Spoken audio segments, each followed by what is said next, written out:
Hello everyone. In this video, I'll show you how to fix the verification failed error on Chime.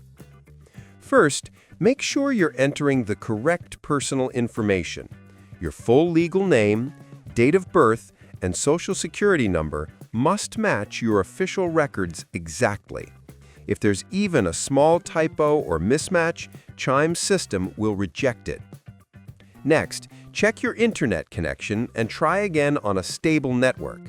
If you're using a VPN or proxy, turn it off. Chime may block logins from masked locations.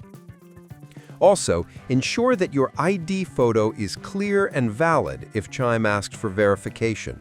Avoid blurry or cropped images. If you tried all that and it still fails, contact Chime support through the app or by email at support@chime.com.